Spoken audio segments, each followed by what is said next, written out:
নমস্কার সকলকে। মেঘমালার একটি নতুন ভিডিওতে তোমাদের স্বাগত জানাই।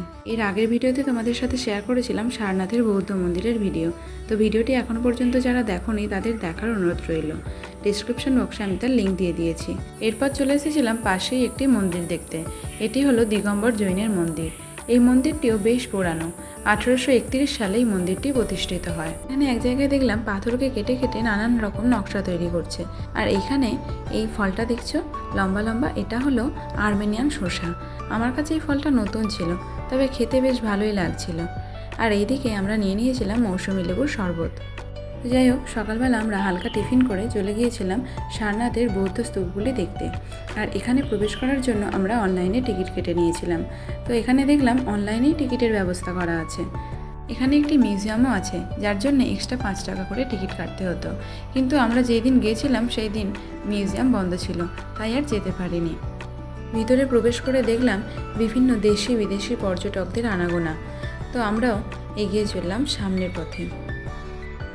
সারনাথের এই বৌদ্ধ বিহারগুলি সম্রাট অশোক নির্মাণ করেছিলেন এবং এখানেই গৌতম বুদ্ধ তার শিষ্যদের শিক্ষা দিতেন।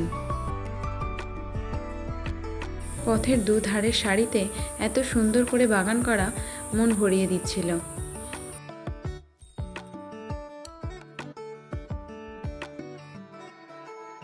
আর এই হলো সেই স্তূপ যেখানে গৌতম বুদ্ধ ধ্যানে মগ্ন থাকতেন, এবং এটি হলো ধামেক স্তূপ, যেটি সম্রাট অশোক নির্মাণ করেছিলেন।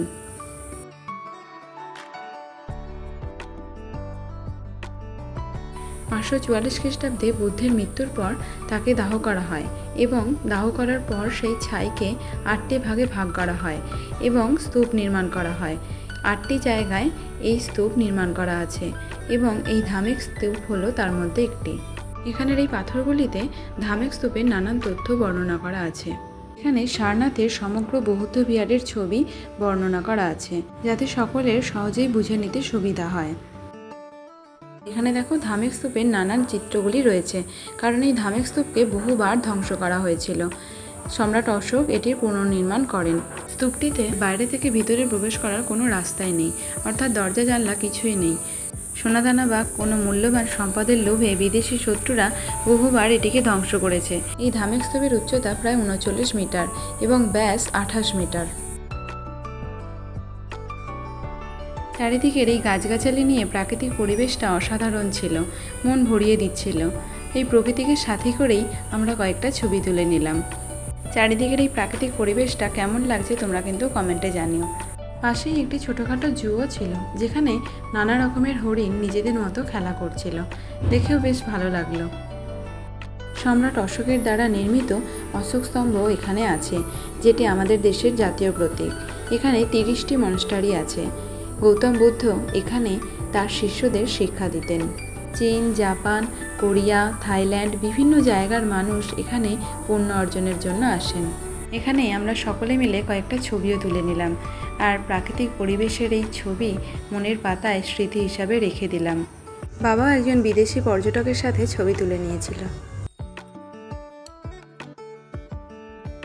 জানি না আবার কবে এই জায়গাটিতে বেড়াতে আসব। বেনারস থেকে 15 কিলোমিটার দূরে সারনাথের এই জায়গাটি আমার সব থেকে ভালো লেগেছে।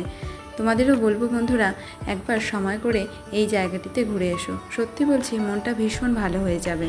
তোমাদের সাথে এখনও পর্যন্ত যতগুলো ভ্রমণের ভিডিও শেয়ার করেছি, তার মধ্যে সব থেকে মন ভরিয়ে দিয়েছে আমার এই জায়গাটি, আর সমগ্র বেনারস ভ্রমণটিকে আমার সার্থক করে তুলেছে। এই পুরো জায়গাটির ম্যাপটি এখানে চিত্রিত রয়েছে। যাই হোক, আমরা এই বৌদ্ধ জীবনজড়িত স্থানটিকে বিদায় জানিয়ে চলে এলাম ওখান থেকে। মানে ঘুরতে ঘুরতে বেশ ভালোই সময় লেগে গেছিলো, তাই খিদেও লেগে গেছিলো আমাদের। এখানে নিয়ে নিয়েছিলাম পাউরুটির টোস্ট, আর আমি খেয়ে নিয়েছিলাম ফুচকা। বেনারসের ফুচকা টেস্ট তো করতেই হবে। আসার পথে বাবা এক জায়গায় প্যাড়া কিনছিল, আর এইদিকে দেখলাম মেশিনের দ্বারা কি সুন্দর সহজেই ঝুড়ি ভাজা ভাজছে, তাই সাথে করে নিয়ে নিয়েছিলাম গরম গরম ঝুড়ি ভাজা। অচেনা অজানা এই শহরে যে ড্রাইভার কাকু আমাদের নিশ্চিন্তে এতটা পথ ঘোরালেন, বাবা তার সাথে কয়েকটা ছবি তুলে নিয়েছিল। সত্যি এইটুকু সময় যেন কত আপন হয়ে গিয়েছিল। সমগ্র বেনারসকে বিদায় জানিয়ে আমরা চলে এলাম। এবার তো বাড়ি ফেরার পালা। আসার পথে বর্ধমানে আমাদের গাড়ি থেমেছিল। আমরা তো অনেকেই জানি যে বর্ধমানের ল্যাংচা আর মিহিদানা বিখ্যাত, তো ওখান থেকে আমরা নিয়ে নিয়েছিলাম ল্যাংচা আর মিহিদানা। দোকানের নামটা আমার ঠিক মনে নেই, তবে বর্ধমানের এই দোকানটি খুবই বিখ্যাত। এখানে সীতাভোগটা তেমন ভালো লাগেনি, মিহিদানা আর ল্যাংচাটা খুব ভালো ছিল খেতে, তাই বাড়ির জন্যও নিয়ে নিয়েছিলাম। দুটো টুরিস্ট বাস এখানে এসে থেমেছিল, আর মুহূর্তেই যেন প্যাকেট প্যাকেট বিক্রি হয়ে গেল ল্যাংচা আর মিহিদানা। এখানে অন্যান্য মিষ্টিও ছিল, তবে ল্যাংচা আর মিহিদানাটাই সব থেকে ভালো ছিল। বাড়ির জন্যে তাই ল্যাংচাটাই নিয়ে গিয়েছিলাম। বাবা এখানে বলে দিচ্ছিল কতগুলি লাগবে। তোমরা তো জানোই আমাদের বাড়িতে 18 জন সদস্য, জয়েন্ট ফ্যামিলি, তাই অনেকগুলি নিতে হয়েছিল আমাদের মিষ্টি। বাড়িতে নিয়ে যেতে ছোট বড় সকলেই খুব খুশি হয়েছিল, আর যেহেতু অনেকটা পথ যেতে হবে তাই এরা সুন্দর করে প্যাকেটও করে দিচ্ছিল। আর এখানে নিয়ে নিয়েছিলাম অল্প করে ছানার গজা।